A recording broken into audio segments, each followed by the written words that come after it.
नमस्ते दोस्तों, व्रत पूजा त्यौहार चैनल में आपका बहुत बहुत स्वागत है। आज के वीडियो में हम आपको देवउठनी ग्यारस यानी प्रबोधनी ग्यारस की व्रत की कथा सुनेंगे। ऐसा माना जाता है कि देवउठनी ग्यारस से ही शुभ कार्य शुरू होते हैं। शादी, ब्याह, मुंडन, गृह प्रवेश जो 4 महीने से शुभ कार्य बंद थे वो देवउठनी ग्यारस से प्रारंभ हो जाते हैं। कथा इस प्रकार है। ब्रह्मा जी बोले कि हे मुनीश्वर, अब आप पापों को नष्ट करने वाली तथा पुण्य और मुक्ति को देने वाली प्रबोधनी एकादशी का महात्म सुनाइए।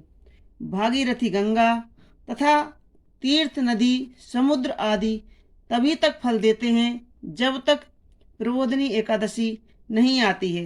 कार्तिक मास की शुक्ल पक्ष की प्रबोधनी एकादशी के व्रत का फल 1 सहस्त्र अश्वमेध तथा 100 राजस्व यज्ञ के फल के समान बराबर होता है। नारद जी ने पूछा कि हे पिताजी, यह संध्या को भोजन करने से, रात्रि में भोजन करने से तथा पूरे दिन उपवास करने से क्या फल मिलता है, उसे आप समझाइए। ब्रह्मा जी बोले कि हे नारद जी, एक संध्या भोजन करने से 1 जन्म का, रात्रि को भोजन करने से 2 जन्म का तथा पूरे दिन उपवास करने से 7 जन्म के समस्त पाप नष्ट हो जाते हैं। प्रबोधनी एकादशी के व्रत के प्रभाव से सुमेर पर्वत के समान कठिन पाप क्षण भर में नष्ट हो जाते हैं। अनेकों पूर्व जन्म के किए हुए बुरे कर्मों को प्रबोधनी एकादशी का व्रत क्षण भर में नष्ट कर देता है। जो मनुष्य अपने स्वभाव अनुसार इस प्रबोधनी एकादशी का व्रत विधि पूर्वक करते हैं, उन्हें पूर्ण फल प्राप्त होता है। हे मुनीश्वर, जो मनुष्य श्रद्धा पूर्वक भी थोड़ा भी पुण्य करते हैं, उनका वह पुण्य पर्वत के समान अटल हो जाता है। जो मनुष्य हृदय के अंदर ही ऐसा ध्यान करते हैं कि प्रबोधनी एकादशी का व्रत करूँगा, उसके 100 जन्म के समस्त पाप नष्ट हो जाते हैं। जो मनुष्य प्रबोधनी एकादशी के दिन रात्रि को जागरण करते हैं, उनकी बीती हुई तथा आने वाली 10,000 पीढ़ियाँ विष्णु लोक में जाकर वास करती हैं और नरक में अनेकों अनेक दुखों को भोगते हुए भी पितृलोक में जाकर सुख भोगते हैं। ब्रह्म हत्या आदि महान पाप भी प्रबोधनी एकादशी का व्रत करने से धुल जाते हैं। एकादशी के दिन रात्रि को जागरण करने का फल अश्वमेध यज्ञ आदि से भी अधिक होता है। समस्त तीर्थों में जाने तथा गौ, स्वर्ण, भूमि आदि दान देने का फल कार्तिक मास की शुक्ल पक्ष की प्रबोधनी एकादशी के जागरण के फल के बराबर होती है। इस संसार में जितने भी तीर्थ हैं तथा जितने भी तीर्थों की आशा की जा सकती है, वह सब प्रबोधनी एकादशी का व्रत करने वाले के घर में रहते हैं। जो मनुष्य इस एकादशी के व्रत को करता है, वह योगीवान, योगी, तपस्वी तथा इंद्रियों को जीतने वाला होता है, क्योंकि वह एकादशी भगवान विष्णु को अत्यंत प्रिय है। इसके व्रत के प्रभाव से कामिका, वाचिका और मानसिक पाप नष्ट हो जाते हैं। इस एकादशी के दिन जो भगवान की प्राप्ति के लिए दान, तप, होम, यज्ञ आदि करते हैं, उन्हें अक्षय फल मिलता है। प्रबोधनी एकादशी के दिन भगवान की पूजा करने से यौन और वृद्धावस्था के समस्त पाप नष्ट हो जाते हैं। इस एकादशी की रात्रि को जागरण करने का फल चंद्र सूर्य ग्रहण के समय स्नान करने के फल से भी सहस्त्र गुना अधिक होता है। मनुष्य जन्म से ही जो पुण्य करता है, वह पुण्य प्रबोधनी एकादशी के दिन व्रत के पुण्य के सामने व्यर्थ है।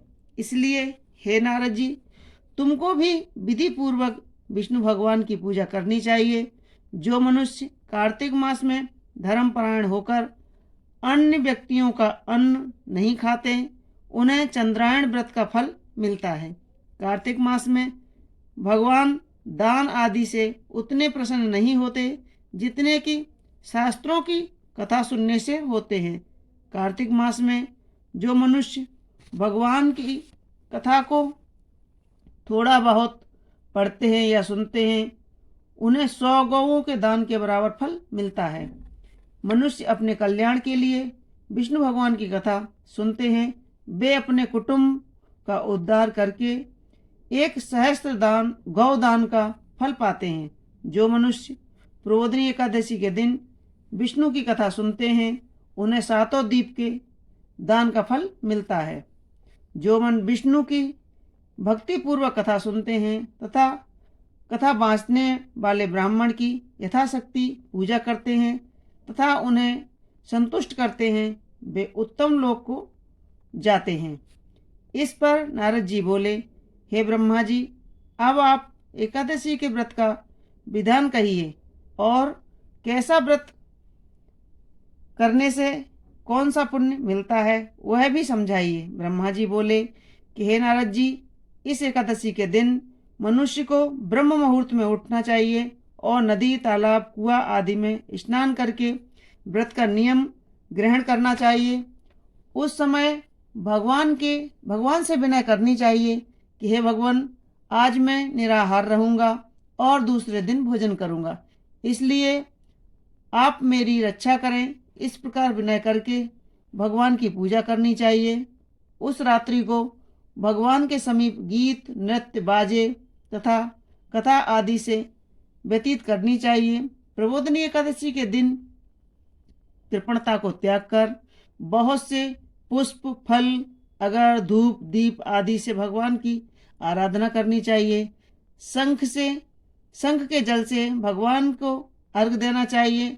उसका समस्त तीर्थदान आदि से करोड़ों गुना फल अधिक होता है। जो मनुष्य पुष्प से भगवान की पूजा करते हैं, उनके सामने इंद्र भी हाथ जोड़ते हैं।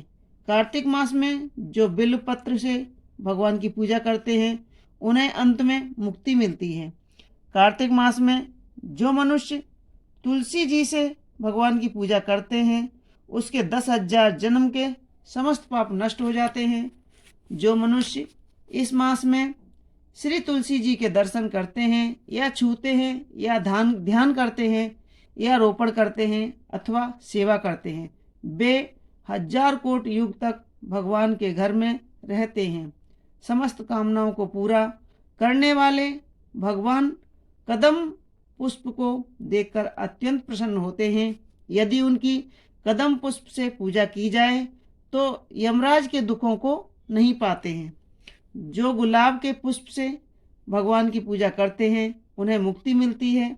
जो मनुष्य बकुल और अशोक के फूलों से भगवान की पूजा करते हैं, वे अनंत काल तक शोक से रहित होते हैं। जो मनुष्य विष्णु भगवान की सफ़ेद और लाल कनेर के फूलों से पूजा करते हैं, उन पर भगवान अत्यंत प्रसन्न होते हैं। जो मनुष्य विष्णु भगवान की दूर्वा दल से पूजा करते हैं, वे पूजा के फल से 100 गुना अधिक फल पाते हैं।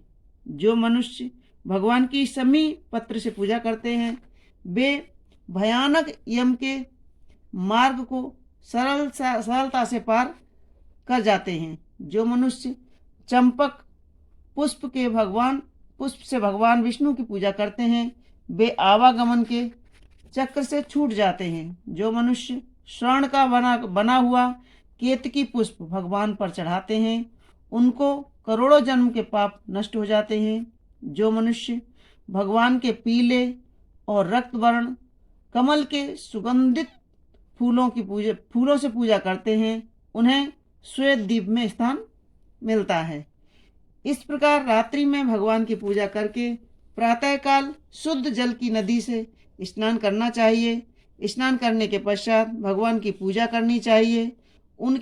उसके बाद पूर्ति के लिए ब्राह्मणों को भोजन कराना चाहिए। दक्षिणा देकर मीठे वाक्यों से द्वारा सभा करनी चाहिए। इसके उपरांत भोजन, गौ दक्षिणा से गुरु जी की पूजा करनी चाहिए और ब्राह्मणों को बहुत सी दक्षिणा देकर नियम को छोड़ना नहीं चाहिए।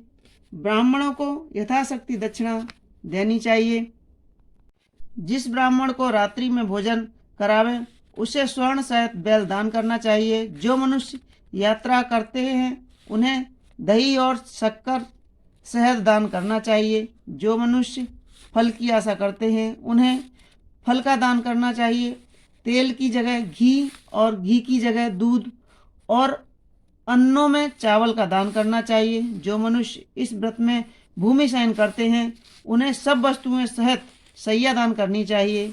जो मौन धारण करते हैं उन्हें स्वर्ण सहित तिल का दान करना चाहिए। जो मनुष्य बालों को धारण करते हैं उन्हें दर्पण दान करना चाहिए। जो मनुष्य कार्तिक मास में उपान धारण करते हैं उन्हें उपान्ह दान करना चाहिए। जो इस मास में नमक त्यागते हैं उन्हें शक्कर दान करनी चाहिए। जो मनुष्य नित्य प्रति देव मंदिर में दीप जलाते हैं उन्हें स्वर्ण या तांबे के दियों को घी तथा बत्ती से दान करना चाहिए। जो मनुष्य चातुर्मास व्रत में किसी वस्तु को त्याग देते हैं उन्हें उस दिन से पुनः ग्रहण करना चाहिए। जो मनुष्य प्रबोधिनी एकादशी के दिन विधि पूर्वक व्रत करते हैं उन्हें अत्यंत सुख मिलता है और अंत में स्वर्ग को जाते हैं। जो मनुष्य चातुर्मास व्रत को बिना किसी विघ्न के पूरा कर देते हैं उन्हें फिर दोबारा जन्म नहीं मिलता है। जिन मनुष्यों का व्रत खंडित हो जाता है वह नरक को जाते हैं। जो मनुष्य इस एकादशी के महात्म को सुनता है पढ़ता है उसे अनेकों गोदान का फल मिलता है। बोलो विष्णु भगवान की जय। तो मित्रों, यह थी देवउठनी 11 की कथा। हमारी कथा कैसी लगी हमें कमेंट्स बॉक्स में ज़रूर लिखें और हमारे वीडियो को लाइक करें, शेयर करें और सब्सक्राइब अवश्य करें। धन्यवाद।